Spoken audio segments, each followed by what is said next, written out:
kelas 2025A. Jadi di sini aku akan memenuhi tugas UAS keprofesian dengan podcast dengan Kak Nabila sebagai guru les. Nah, kita mulai aja ya teman-teman.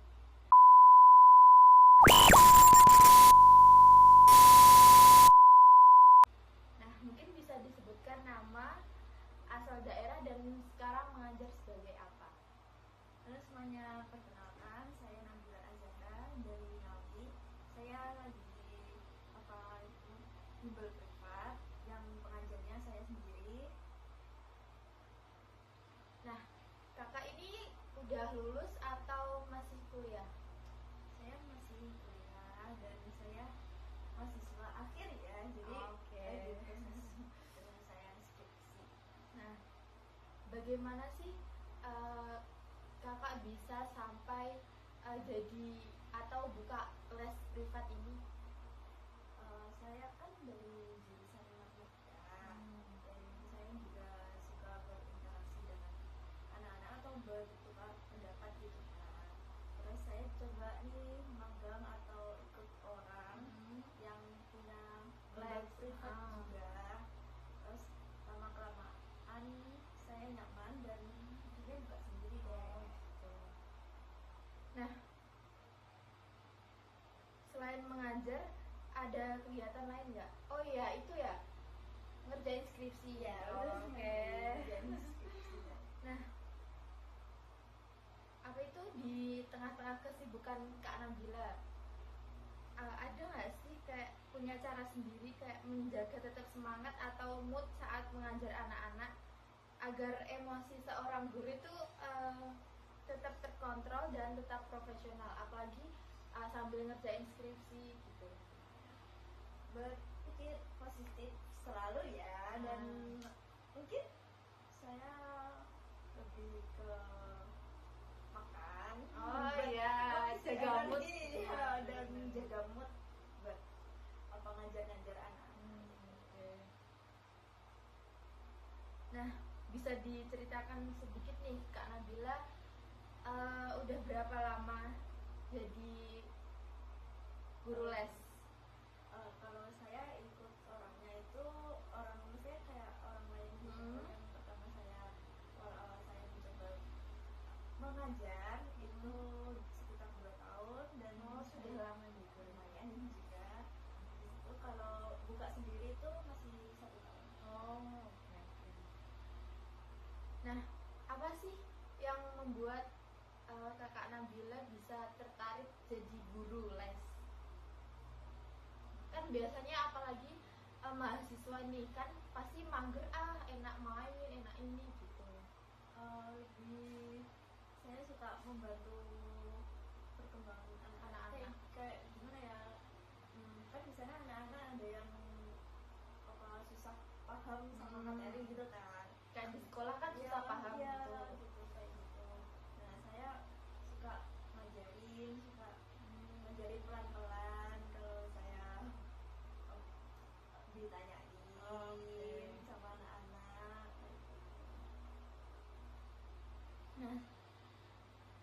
Nah, menurut Kak Nabila nih, apa sih sebenarnya peran utama seorang guru les dalam mendukung perkembangan anak-anak, misal yang sebelumnya nih dari awal itu nggak paham sama sekali materinya, itu gimana? Mendukungnya lebih mengasih motivasi, pelan-pelan gitu ya, pelan-pelan, nggak harus ngebut banget sih. Terus juga kayak menjaga, kayak ngasih percaya diri anak untuk menjawab soal walaupun itu salah juga nggak apa-apa ya. Nah, menurut Kak Nabila nih, apa arti menjadi seorang guru yang profesional? Guru profesional itu kita harus bisa bertanggung jawab, menjaga mood, terus harus bisa interaksi dengan anak-anaknya. Apalagi ini Kak Nabila ini ngajar kelas 10 SMA, jadi sama-sama gengsi seperti itu. Nah, seberapa penting sih kesabaran Kak Nabila dalam menghadapi anak-anak, kan sama-sama Gen Z nih ya. Jadi kan menguras tenaga dari segi mood mereka yang bermacam-macam. Penting banget sih, soalnya kayak mood apa anak-anak itu kan beda-beda. Kadang ada yang apa Dengan ceria gitu, ya, ceria kayak bercanda sama teman, atau ada yang lagi kesusahan ngerjain soal. Metode atau pendekatan apa sih yang biasanya Kak Nabila itu biar tetap anak-anak tuh tertarik sama lesannya, kayak pelajarannya kan pasti, apalagi matematika ya, kan itu susah nih menurut anak-anak zaman sekarang. Nah itu gimana? Ngasih latihan soal atau enggak Project-project gitu ya? Ya, atau pendapat kalau misal saya salah gitu, kayak bertukar pendapat, hasilnya gini loh Bu, terus kayak cara-caranya gini yang asli gini. Oke. Nah, pernah nggak sih Kak Nabila itu menghadapi anak yang benar-benar susah diatur? Kan pasti banyak ya anak yang melawan. Nah itu bagaimana cara Kak Nabila mengatur biar anak-anak tuh fokus dalam belajarnya? Kan pasti kayak, duh, nggak mood kayak apa gitu.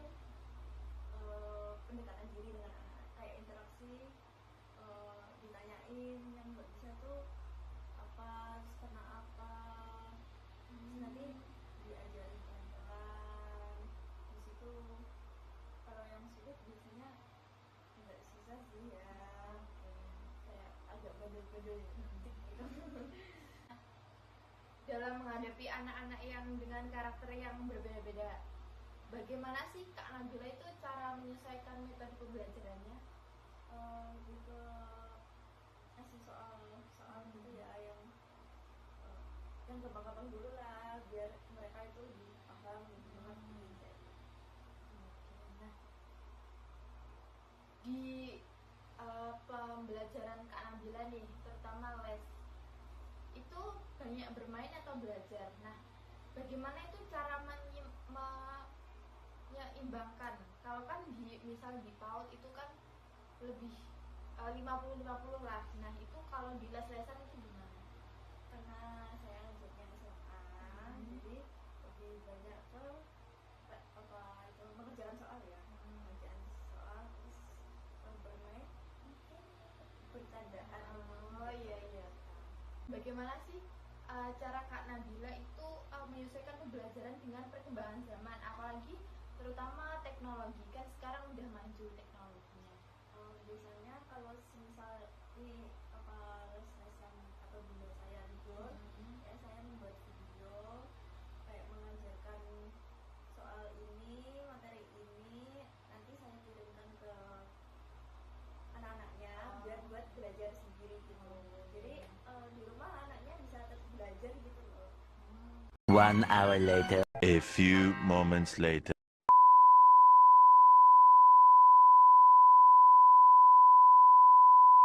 3 hours later. Meanwhile, eventually, 1 eternity later. Apakah ada nih pengalaman yang paling berkesan selama menjadi guru les yang Kak Nabila bisa ceritakan aja deh? Biasanya kan itu ada satu anak nih, satu anak itu dia tuh kurang percaya diri dan malu bertanya gitu ke gurunya, ke saya gitu. Dia malu bertanya, tapi lama kelamaan dia bisa menyampaikan kesusahannya di Iya, biasanya kayak introvert gitu Iya, ya, apa gimana? kayak gitu. Terus apa bisa bertanya, bisa percaya diri kalau dia memang mau menjawab, walaupun itu salah atau benar, kan yang penting percaya diri dulu. Selama jadi guru les, nah apa sih tantangan atau rintangan yang Kak Nabila hadapi? Lebih ke nakal-nakalnya anaknya ya, kayak apa harusnya ngerjain soal nih, tapi mereka itu bercandaan mulu, kayak gitu. Banyak guyonnya ya? Iya, terus kan kitanya kan jadi naik darah, Kayak sebel gitu. mau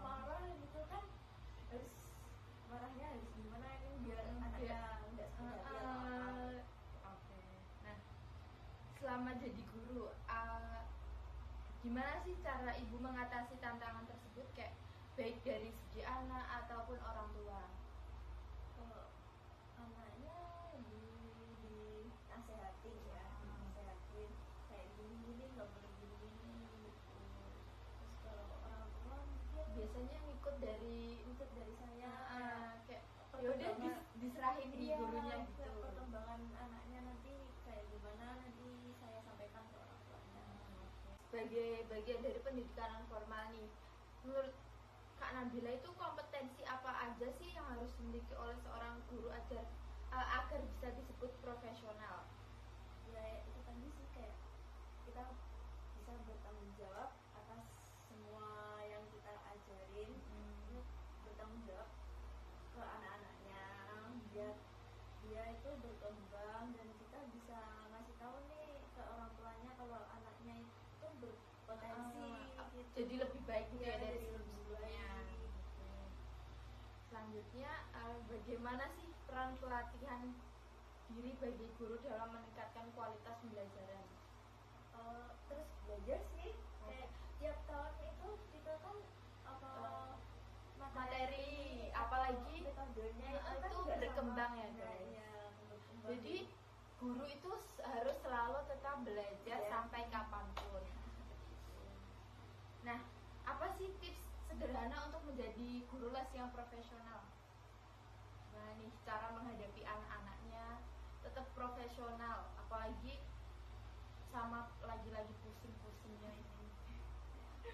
menjaga mood ya, menjaga mood dan apa anak-anaknya kalau yang nakal gitu ya dinasehatin, terus tetap ngasih tahu yang benar. Apalagi bahasa-bahasa Gen Z kan masih setara ya.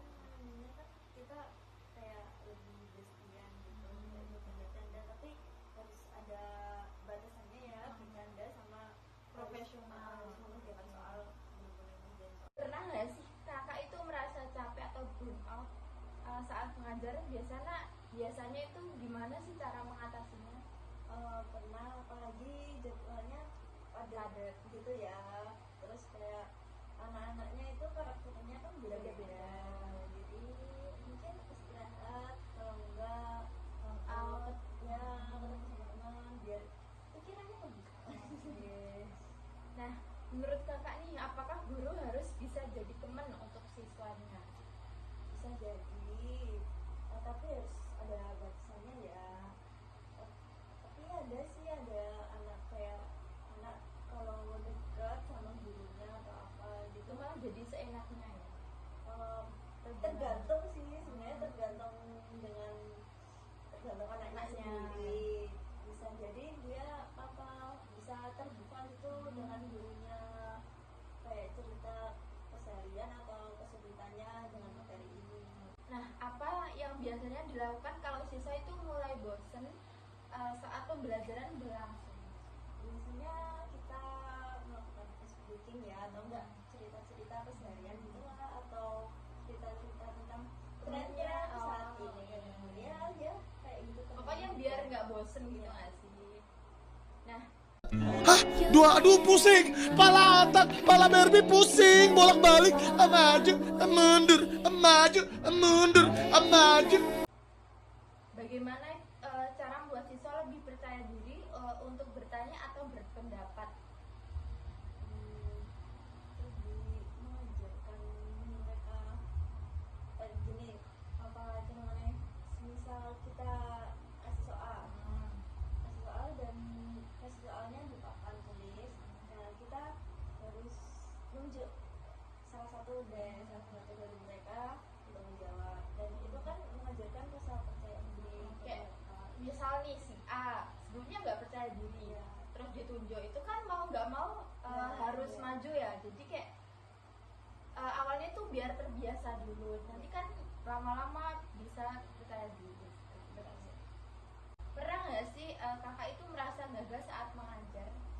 Pernah, apalagi kayak si satu anak gitu ya, itu perkembangannya itu lambat, jadi kayak sulit memahami suatu materi. Terus habis itu tiap anak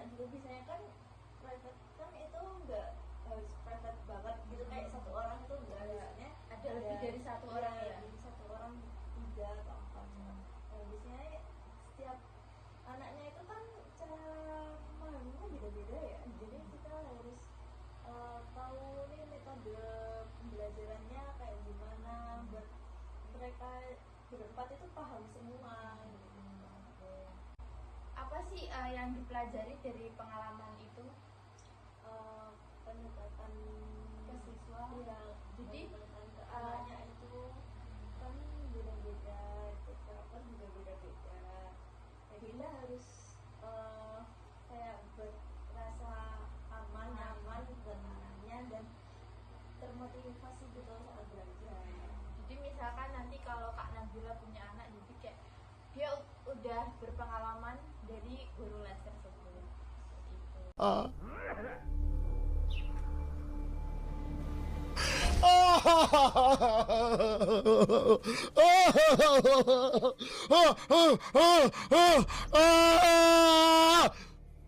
Menurut Kakak, apakah setiap anak itu punya potensi yang berbeda dalam belajar?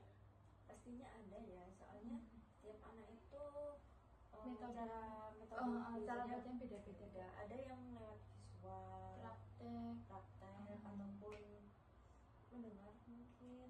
Oke. Selanjutnya, jika ada maaf,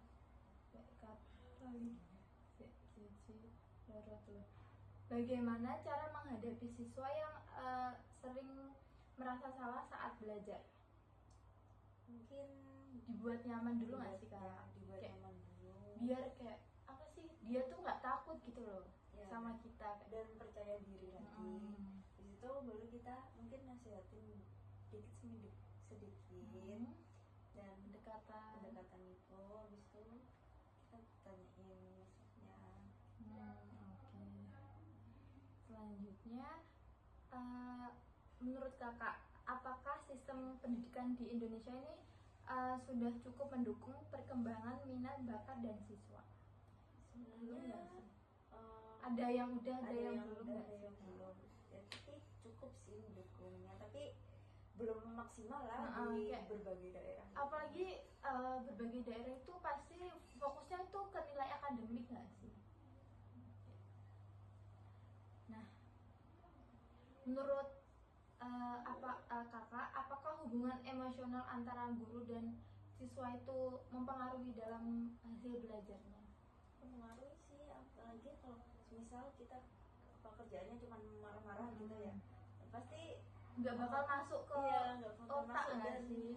apa anaknya sendiri mungkin lebih ke kenapa sih gini Kayak malah nggak mau gitu Iya, loh. nggak mau, jadi kan jadi nggak semangat untuk les. Betul. Menurut Kakak, apakah pendidikan karakter saat ini mulai kalah penting dibanding prestasi akademik? Iya sih, soalnya kalau saat ini tuh banyak yang kadang Lebih menekankan di nilai akademik nggak sih? nilai akademik daripada non akademik. Kayak persaingannya lebih ketat, padahal anak itu sebenarnya lebih Butuh sikap, kayak sikap kejujuran, Iya, tanggung jawab gitu. gitu nggak sih? Nah, bagaimana cara guru les itu menjaga semangat belajar ketika menghadapi siswa yang sulit diarahkan? mungkin Mencoba memahami karakter siswa nggak sih, Kak? habis itu ditanyain sedikit ini sedikit Kayak ya. biar siswanya itu Ya. lebih mudah diarahkan. Udah diarahkan dan nyaman. Kalau nyaman sama kita kan bisa lebih mengungkapkan semuanya.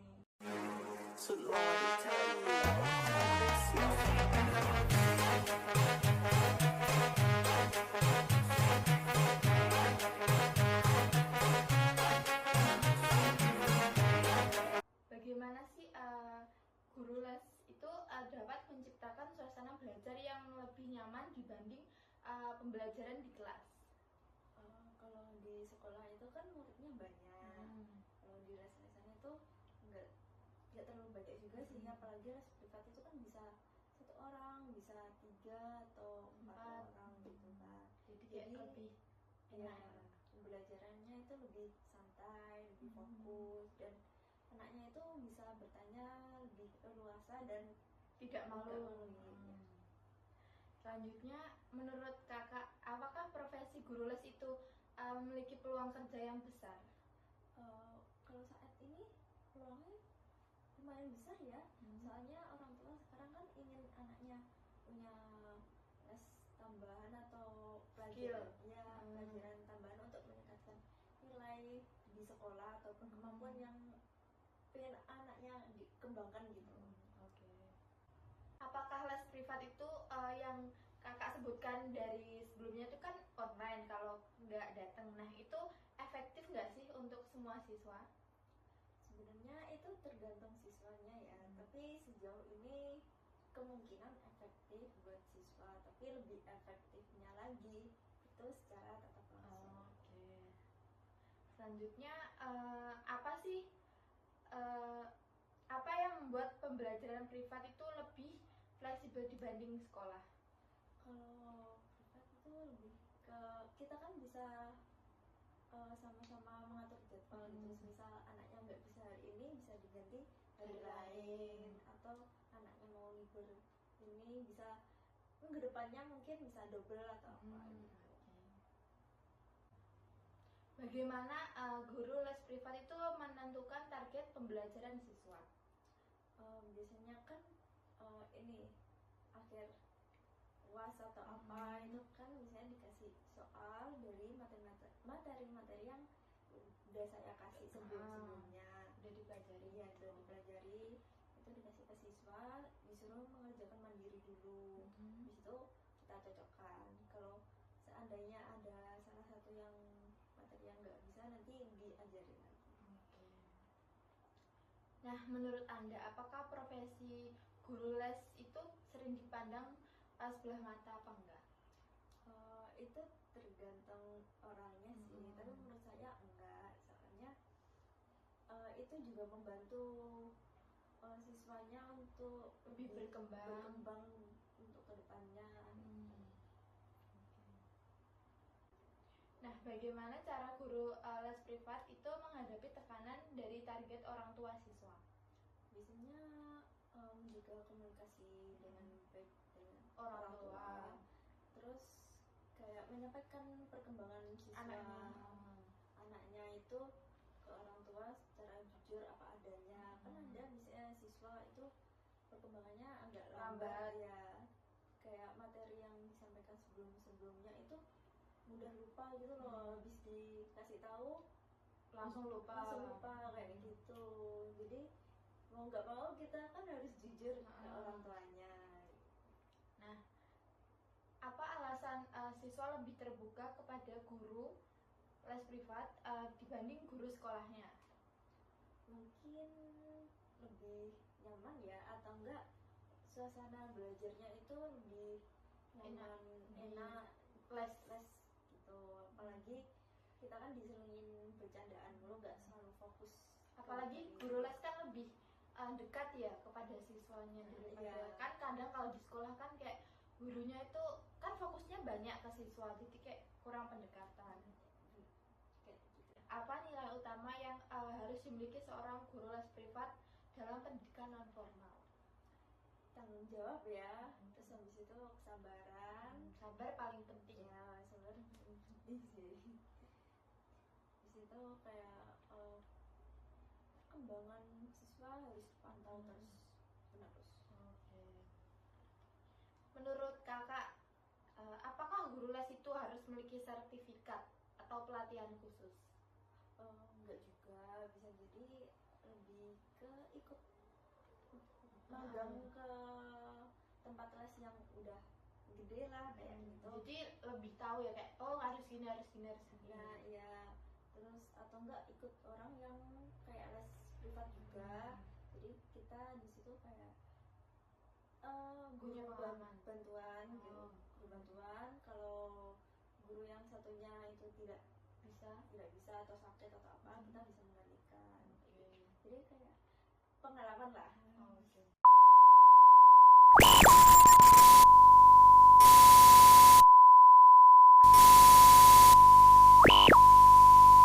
Menurut kakak, apa yang paling penting dibangun dulu dalam les privat?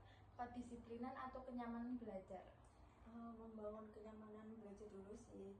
Kan kalau anak nyaman dengan gurunya, nanti kan kita bisa mengarahkan Lebih disiplin. lebih disiplinnya itu. Oke, nah bagaimana cara guru les membuat siswa yang awalnya malas jadi lebih semangat? Kan pasti anak-anak sekolah kan pasti malas, capek lah, apalah. Mungkin dengan ice breaking atau Hmm. bercandaan dulu atau bercerita tentang kesehariannya dulu, terus dikasih tips motivasi kayak gitu. Oke. Apakah komunikasi dengan orang tua juga mempengaruhi perkembangan belajar siswa? Mempengaruhi nggak sih? Mempengaruhi, soalnya kita kan juga harus mengasih Tahu informasi ke perkembangan ya, siswa. perkembangan Kayak siswanya bagaimana? itu ke orang tua gitu. Jadi nanti sama orang tua kayak dievaluasi nggak sih di Iya, rumah? informasi kayak gitu. Oke. Nah, menurut kakak, apakah teknologi AI itu membantu atau justru menjadi tantangan dalam dunia les privat? Menurut kita itu membantu nggak sih? Apalagi kak, AI kan misal kita mau bikin ini sepengalamanku ya guys.